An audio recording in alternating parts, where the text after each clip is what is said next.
Hi friends, this is Sagar Tiwari. Welcome to my YouTube channel. Today I will explain chapter 4, The Truly Beautiful Mind. This will be the second part. First part already has been recorded by me. So let us start.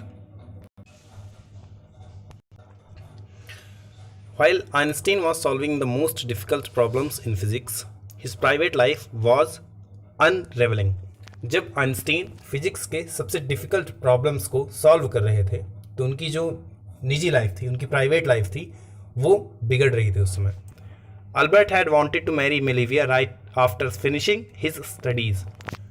Albert जो थे अपनी study ख़त्म करने के बाद तुरंत ही मेलिवा से विवाह करना चाहते थे या उससे शादी करना चाहते थे. But his mother was against it. लेकिन उनकी जो माँ थी वो इनके खिलाफ थी, इस चीज़ के खिलाफ थी.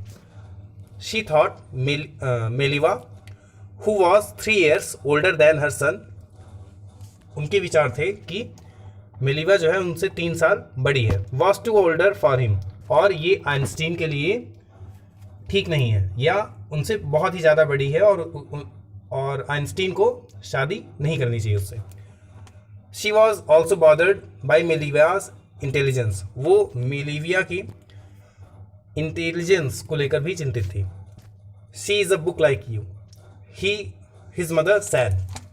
उनकी जो अल्बर्ट आइंस्टीन थे उनकी मम्मी ने कहा था कि वो भी तुम्हारी तरह पढ़ी लिखी है या वो भी पढ़ने में ठीक ठाक है. Einstein put the wedding of. और इसी कारण से जो है आइंस्टीन ने शादी को कुछ दिन के लिए टाल दिया. The pair finally married in January 1903. अंततः इस जोड़े ने जो है 1903 में शादी कर ली. And had 2 sons. और इनके 2 बेटे हुए. But a few years later, लेकिन कुछ वर्षों बाद, द मैरिज फाल्टर्ड. जो शादी थी वो जो है फाल्टर हो गई. फाल्टर मीन्स लड़ाई झगड़े होने लगे, उनके बीच संबंध ठीक नहीं रहे. मेलिविया मीनवाइल, इसी बीच में मेलिवा जो है was losing her intellectual ambition. और वो जो है उनका जो इंटेलेक्चुअल एम्बिशन था, उनका जो बौद्धिक लक्ष्य था, उसे खो रही थी. And becoming an unhappy house wife. और जो है वो एक नाखुश हाउस वाइफ बन के रह रही थी. After years of constant fighting, वर्षों के लड़ाई झगड़े के बाद, लगातार वर्षों के लड़ाई झगड़े के बाद, द कपल फाइनली डिवोर्स्ड इन 1990. अंततः 1919 में इन दोनों ने एक दूसरे को डिवोर्स दे दिया. Einstein married his cousin Elsa the same year. उसी वर्ष आइंस्टीन ने अपनी कजिन एल्सा से शादी कर ली. Einstein's new personal chapter coincided with his rise to the world fame. Einstein के जीवन का एक नया चैप्टर स्टार्ट हुआ संसार में प्रसिद्धि के साथ. इन 1915 में he had published his general theory of relativity. उनकी जो जनरल थ्योरी थी रिलेटिविटी से रिलेटेड, वो प्रकाशित हुई. which provided a new interpretation of gravity. जिसने गुरुत्व की मीन्स ग्रेविटी की एक अलग से व्याख्या प्रस्तुत की. An eclipse of the sun in 1919 brought proof. एक जो सूर्य ग्रहण था 1919 में, इससे यह सिद्ध हुआ दैट इट वाज एक्यूरेट, कि उनके द्वारा जो भी टिप्पणी की गई थी, जो भी उन्होंने बताया था, वो एकदम सटीक था.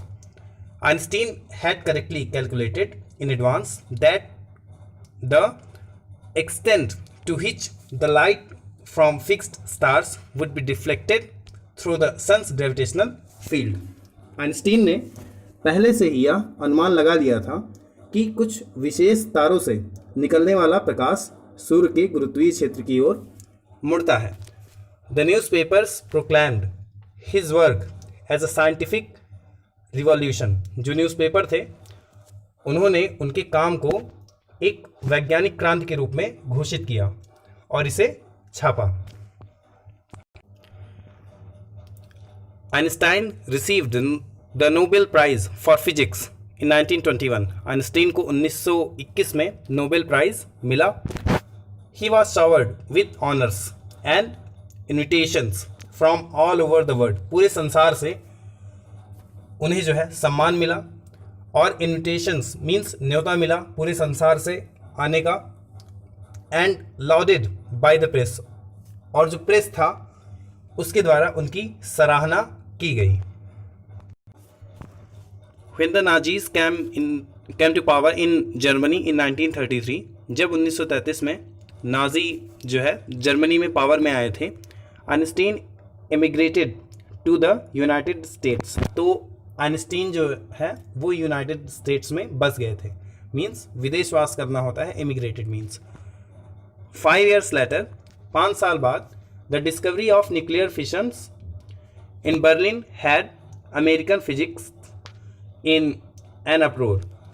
5 वर्ष बाद जब न्यूक्लियर फिशन की डिस्कवरी हुई बर्लिन में, न्यूक्लियर फिशन मीन्स होता है नाभिकीय विखंडन, जिससे कि वहाँ पे अंदाज़ा लग गया था कि आने वाले समय में एक एटम बॉम्ब बन सकता है। Had American physicists in an uproar. तो बर्लिन में जब न्यूक्लियर फिशन की डिस्कवरी हुई तो अमेरिकन जो फिजिक्स थे, जो वहाँ के वैज्ञानिक थे, उनमें जो है कोहराम मच गया। Many of them had fled from fascism. बहुत सारे उसमें से जो थे वो फासिज्म के कारण भाग गए, जस्ट एज आइंस्टीन हैड, जैसे कि आइंस्टीन पहले वहाँ से चले गए थे। And now they were afraid the Nazis could build and use N atomic bomb. और अब जो अमेरिकन्स थे वो डर रहे थे कि जो नाजी हैं वो इसका यूज़ करेंगे न्यूक्लियर फिशन का और एक एटॉमिक बॉम्ब बना लेंगे। At the urging of a colleague, उनके एक सहयोगी के आग्रह करने पर, Einstein wrote a letter to American President Franklin D Roosevelt. Einstein ने American President Franklin D Roosevelt को एक पत्र लिखा ऑन 2 अगस्त 1939, 2 अगस्त 1939 को। अपने एक कलीग के, अपने एक सहयोगी के आग्रह करने पर आइंस्टीन ने अमेरिकी राष्ट्रपति फ्रैंकलिन डी रूजवेल्ट को 2 अगस्त 1939 को एक लेटर लिखा, इन विच ही वार्नड, जिसमें उन्होंने चेतावनी दी, a single bomb of this type, इस प्रकार का एक अकेला बम, एक्सप्लोडेड इन अ पोर्ट, अगर एक पोर्ट पर जो है एक्सप्लोड किया जाए, उसका विस्फोट किया जाए, might very well destroy to the whole port, तो ये पूरे पोर्ट को नष्ट कर सकता है, वहाँ पे तबाही ला सकता है, together with some of the surrounding territory, और इसके जो अगल बगल के क्षेत्र हैं वहाँ पर भी पूरी तरह से तबाही ला सकता है। His words did not fail to have an effect, उनके जो वर्ड्स थे वो फेल नहीं हुए, उसका प्रभाव गया उनके ऊपर, रूजवेल्ट के ऊपर। The Americans developed the atomic bomb in a secret project of their own, और अमेरिकन्स जो थे उन्होंने एटॉमिक बॉम्ब डेवलप किया एक सीक्रेट प्रोजेक्ट के तहत, and dropped it on the Japanese cities of Hiroshima and Nagasaki in August 1945, और उसे जो है हिरोशिमा और नागासाकी पे 1945 में अगस्त में गिरा दिया था।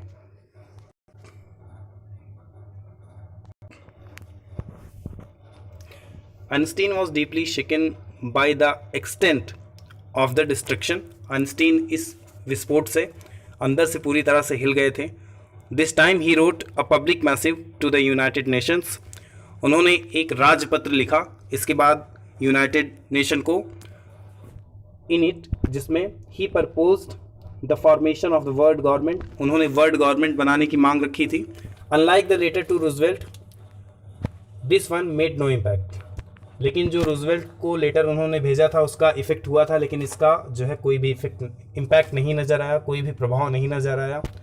But over the next decade, लेकिन अगले दशक तक Einstein got ever more involved in politics. Einstein जो है पॉलिटिक्स में इन्वॉल्व हो गए, agitating for an end to the arms buildup and using his popularity to campaign for the peace and democracy. उन्होंने आर्म्स बिल्डअप के खिलाफ आंदोलन किया और अपनी प्रसिद्धि का उपयोग शांति और लोकतंत्र की स्थापना के लिए किया उन्होंने। When Einstein died in 1955 at the age of 76, जब आइंस्टीन की मृत्यु 1955 में 76 वर्ष की उम्र में हुई थी, he was celebrated as a visionary and world citizen. तो उन्हें एक वाइजनरी और वर्ल्ड सिटीजन माना जाता था, मीन्स जो संसार भर के लोगों का ध्यान रखता हो, as much as a scientific genius, एक वैज्ञानिक से ज़्यादा उन्हें एक वाइजनरी और वर्ल्ड सिटीजन माना जाता था। वाइजनरी मीन्स होता है a person who can think about the future and intelligent way. एक ऐसा व्यक्ति जो कि वर्तमान की जो कार्य हो रहे हैं उनसे भविष्य का निर्धारण कर सकता है और भविष्य को बतला सकता है, उसे हम वाइजनरी कहते थे। और आइंस्टीन ने बताया था कि इस बॉम्ब के बन जाने के बाद बहुत ही विनाशकारी प्रलय आ सकती है अगर हम इसका प्रयोग करें तो। So friends, this was the explanation of second part of chapter 4. Soon I will bring another video for you. If you like the video, then please subscribe my channel, comment and share. Thank you. Have a good day.